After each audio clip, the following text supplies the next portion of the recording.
Olá, meus queridos amigos, tudo bem com vocês? Sejam bem-vindos a mais uma aula aqui do nosso curso. E como eu falei para você no vídeo anterior, no vídeo de introdução do módulo, vamos discutir sobre escolha de exercícios para o desenvolvimento da força e para o desenvolvimento da hipertrofia. Discutimos muitas coisas importantes sobre essas duas capacidades, né? Força e a hipertrofia.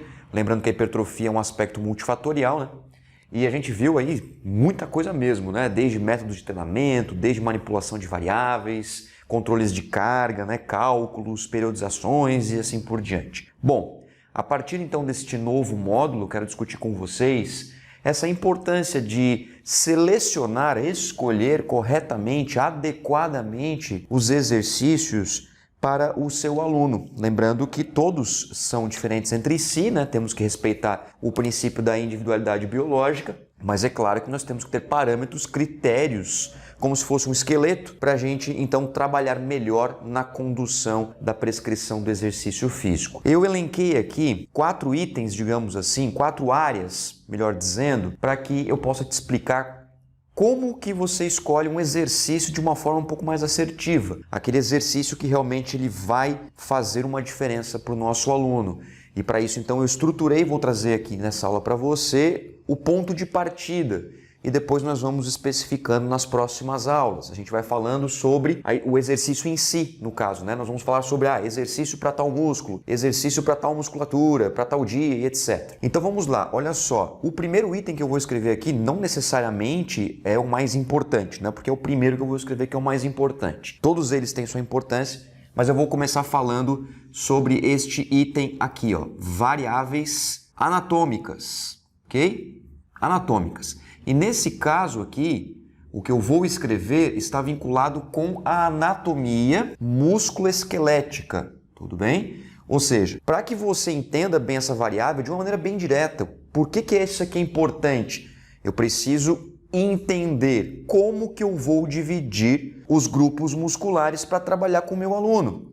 Então aqui eu preciso partir do pressuposto que vai existir o que é uma forma de divisão das musculaturas. Então, como que eu vou fazer a divisão dessas musculaturas?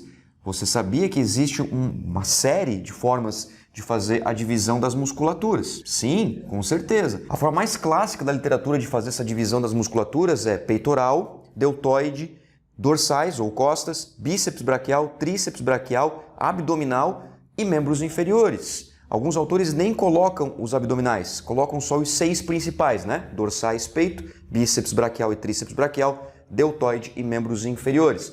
Tem outros autores, por exemplo, que faz essa divisão das musculaturas como musculaturas de tronco, musculaturas apendiculares. É uma forma de dividir? É uma forma de dividir. Então eu posso colocar como peito e costas musculaturas de tronco, tanto que eu posso prescrever um treino só de tronco. É claro que eu vou precisar do bíceps e do tríceps para fazer os movimentos com ênfases em dorsais e peitoral. Mas é uma forma de divisão, sem contar que são agonista e antagonista, né? Como, por exemplo, as musculaturas de tronco. Tem autores que dividem segmento inferior e segmento superior, então tem uma infinidade de coisas para a gente dividir as musculaturas. Particularmente falando, eu, Moacir, agora falando, o que eu gosto de trabalhar em termos de divisão? A primeira que eu te falei, a mais clássica, peitoral, dorsal, bíceps e tríceps braquial, deltoide, membros inferiores. Às vezes eu trabalho também com divisão de abdômen. E aí o que eu faço? Essa divisão das musculaturas, dependendo do aluno, do nível de treinamento do aluno, eu faço, por exemplo, deltoide anterior, deltoide posterior. Nos membros inferiores eu trabalho, por exemplo, quadríceps, trabalho a parte de trás da coxa, o posterior de coxa, né, os isquiotibiais, panturrilha e assim por diante. Então eu posso fazer sim essa divisão que ela é mais anatômica. Outro ponto importante desta divisão anatômica, desta variável que podemos encaixar como uma variável anatômica, é justamente as ênfases musculares. Ou seja, o que o meu aluno quer desenvolver primariamente. E isso vai totalmente ao encontro do princípio da especificidade. Então eu vou dar ênfase no treinamento de acordo com o que o meu aluno quer desenvolver. Você tem um aluno ou uma aluna, tanto faz, né? Que quer, por exemplo, desenvolver mais tríceps braquial, quer desenvolver mais quadríceps, enfim, você vai respeitar isso e prescrever de acordo com essas ênfases musculares, né? Então isso é muito importante eu mostrar para você e você tem que pensar nisso aqui, tá? Se o aluno tem ou não tem ênfase, se a divisão do treino eu posso fazer, por exemplo, em 6 grandes grupos musculares, ou eu posso trabalhar, por exemplo, de acordo com a frequência do aluno, posso colocar o treinamento de peitoral, por exemplo, né? 2 séries já contando como uma de deltoide, como uma de tríceps braquial, colocando 2 séries de dorsais, já contando como uma série para o bíceps braquial, enfim, né? Essas divisões musculares, elas também estão de acordo com o nível de treinamento do nossa querida aluna. Fechou? Outra variável que eu acho também muito importante trazer isso para vocês, que é uma forma como eu trabalho e gosto de fazer isso nas minhas mentorias. Se você quiser saber mais sobre a minha mentoria, a forma como eu trabalho, tá passando o site agora aí na tela, deve estar aqui no meio do quadro agora. Sugiro você visitar o site, dar uma olhadinha e ver as propostas, estratégias sobre as minhas mentorias, a qual eu trabalho diretamente com o desejo do personal, avaliação, prescrição e controle do treinamento, gerindo melhor a carreira e fazendo você entregar mais resultados para os seus alunos. Quer saber mais? Então visita o site e a gente conversa depois em outro momento. Vamos lá. Variáveis que eu gosto de chamar biomecânicas, que também tem vínculo com a parte anatômica, mas nós podemos falar de biomecânica um pouquinho mais aprofundada. Certo? E como que essas variáveis biomecânicas interferem, por exemplo, na seleção de exercícios? Ora, muito simples. Então aqui eu preciso considerar planos corporais, isso é muito importante, planos corporais.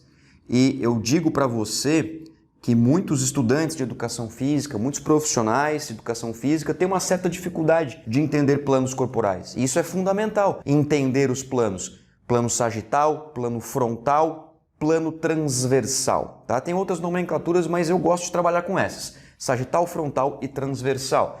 Tá, mas por que isso é importante, moça? Eu não entendi essa ideia. Beleza, vamos supor que você vai trabalhar um treinamento de musculatura de peitoral. Tudo bem? Peitoral, se eu pegar, por exemplo, o exercício pullover, o pullover ele é feito no plano sagital. Já o supino reto com barra, o supino inclinado com barra, os supinos de forma geral, é no plano transverso, no plano transversal. Então isso faz diferença na hora que eu vou prescrever o treinamento. Senão eu prescrevo simplesmente supino, supino, supino.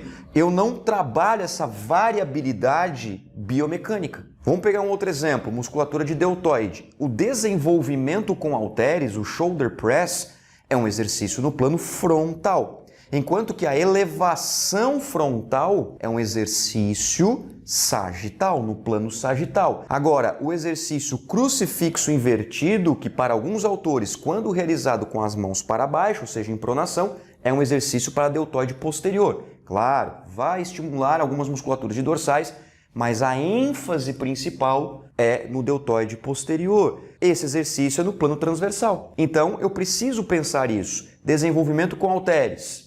Ora, é um exercício no plano frontal. Elevação frontal é um exercício no plano sagital, por mais que o nome seja elevação frontal. Já, por sua vez, o exercício crucifixo inverso é um exercício no plano transversal. Só que daí eu preciso pensar em outras coisas além dos planos corporais. Preciso pensar, por exemplo, em alavancas de movimento.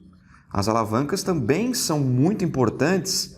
Alavanca interfixa, alavanca interresistente ou a mais comum no nosso corpo, que é a alavanca interpotente. Sim, precisamos pensar sobre isso também. As alavancas são fundamentais no nosso treinamento, né? Se eu pensar, por exemplo, em exercícios como tríceps, tem exercícios que são na alavanca interfixa.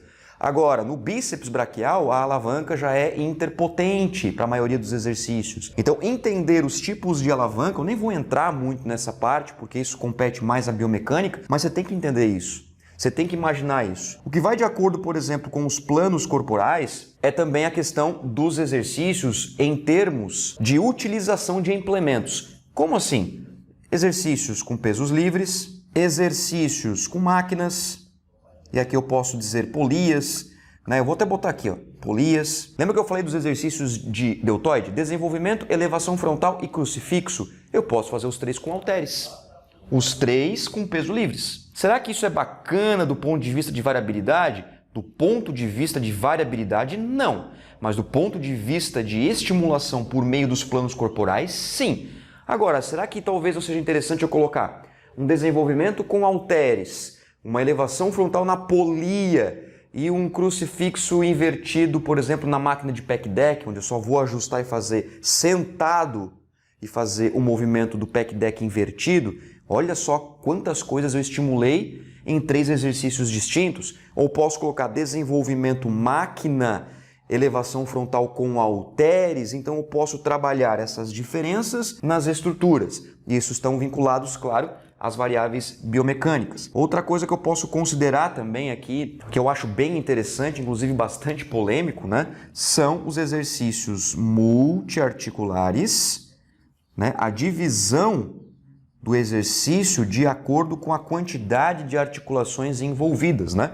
Multiarticulares, monoarticulares, ou alguns autores gostam de chamar de uniarticulares. Tudo bem, dá na mesma, né? Exercícios que compreendem 2 articulações, pelo menos envolvidas no exercício, e os monoarticulares, uma articulação.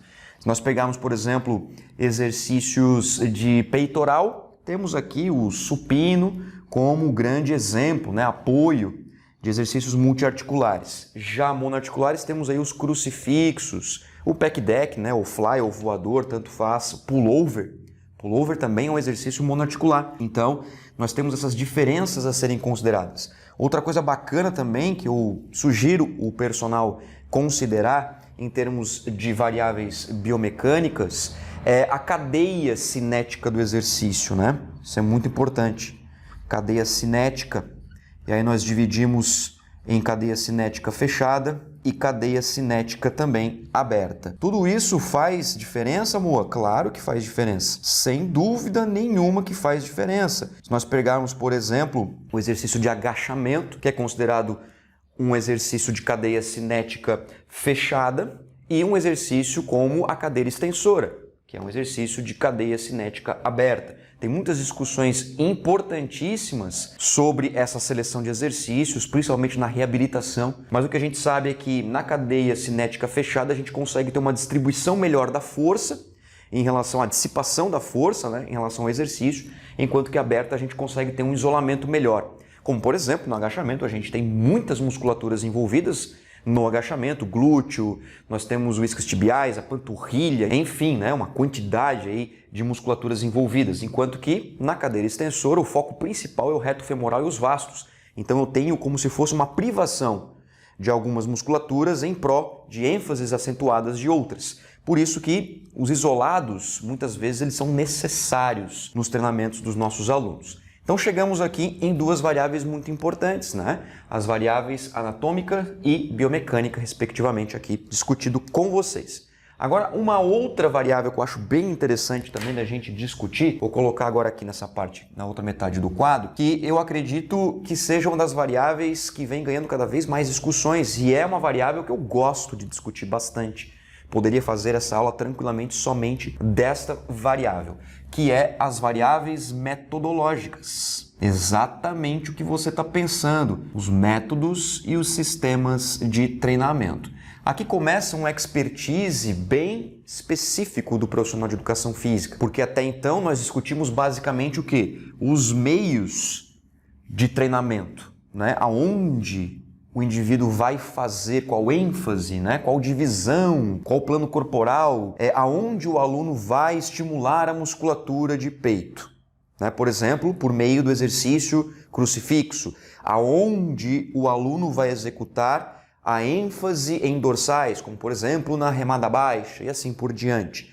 As variáveis metodológicas competem aos métodos de treino, que aí nós vamos falar como o aluno vai executar tudo isso aqui. Tá, beleza, preciso trabalhar a musculatura de peitoral, que é uma ênfase do meu aluno. Quero fazer esse exercício, por exemplo, no plano transversal, como no supino, alavanca interpotente, né? Supino com halteres, pesos livres, que é um exercício multiarticular e assim por diante. Agora, como eu vou fazer esse supino? Quais métodos e sistemas de treinamento que eu vou utilizar para o meu aluno desenvolver essa musculatura aqui? sistemas, métodos, técnicas, alguns autores, assim como eu, colocam como sinônimos. Claro, tem alguma outra diferença, galera, não vou entrar nisso, mas método de treino, sistema de treino, por exemplo, drop set é um sistema, um método, uma técnica de execução para fazer, por exemplo, um exercício que você selecionou. Isso é variável metodológica de treinamento, certo? Podemos colocar aqui também o fracionamento. Fracionamento é uma forma metodológica. Por quê? Eu preciso saber, primeiro, quantas vezes o aluno tem para treinar para eu poder dividir esse treino. Se assim eu vou dividir, como por exemplo, fazer um split. Um dia o aluno vai trabalhar só a parte superior do corpo. Outro dia o aluno vai trabalhar só a parte inferior do corpo. Ou eu posso trabalhar um dia peito, tríceps e deltoide, já para ter uma estimulação direta e indireta das musculaturas que estão sendo ativadas nestes exercícios, como por exemplo no supino, crucifixo, extensão de cotovelo polia, desenvolvimento com halteres e assim por diante. Então o fracionamento sim é uma variável metodológica. A periodização do treinamento, qual modelo de periodização eu vou utilizar? Qual modelo? Vai ser uma linear? Vai ser uma linear reversa? Vai ser uma combinada? Vai ser uma piramidal? E aí? Qual modelo, qual metodologia de variação de cargas de treino, volume, intensidade, densidade, frequência e complexidade, eu vou utilizar para esse meu aluno? Muito importante isso, mas muito importante. Eu posso colocar aqui também, se eu fosse utilizar aí essas partes mais metodológicas, eu posso colocar ainda o que se refere aos outros dois pezinhos do tripé, a avaliação e o controle, o monitoramento das cargas de treino, certo? E aqui eu posso pensar, por exemplo, no controle, sessão a sessão ou ciclo a ciclo, enfim, aí eu vou organizar como eu vou fazer esse controle. A avaliação, que está vinculado com o processo de progressão do aluno. Então eu preciso saber se o meu aluno ele tem uma baixa força, uma baixa resistência, eu preciso organizar periodicamente avaliações para poder entregar resultados para os meus alunos. A composição corporal, se eu tenho um aluno que ele tem assim uma característica muito externa, muito preocupado com o corpo, seja para ganhar ou para perder, então preciso organizar avaliações antropométricas de composição e de proporção corporal para saber realmente se o aluno está ou não está progredindo. Então a avaliação, por exemplo, ela faz parte dos aspectos metodológicos. Como que eu vou conduzir essas avaliações? E olha só, tudo isso depende do nível de treinamento. Eu vou falar sobre isso daqui a pouco, um pouco mais aprofundado. E por fim, só que não deixando de ser muito importante, são as questões do próprio indivíduo, certo? As variáveis do indivíduo, ou as variáveis sociais também, podemos assim dizer, logísticas estruturais, talvez, podemos também assim falar. Aqui é muito importante a gente discutir porque cada vez mais a gente vem se tornando uma sociedade individualista, porém ainda não totalmente egocêntrica, não totalmente egoísta, mas muito individualista. Então a gente sabe que o princípio da individualidade biológica está cada vez mais em auge, cada vez mais na essência da sua palavra, porque a gente já entendeu que essas variáveis do indivíduo fazem total diferença na progressão do mesmo. Por quê? Não só sabemos que nós somos distintos entre si, então todo indivíduo ele é exclusivo, mas também de entender a importância de que o indivíduo ele se modifica o tempo todo. Então nós temos as características do que são coletivas, ou seja, eu sou diferente de você que está vendo esse vídeo, você é diferente de uma outra pessoa, mas que nós somos diferentes o tempo todo. Eu já não sou mais o mesmo quando eu comecei a aula.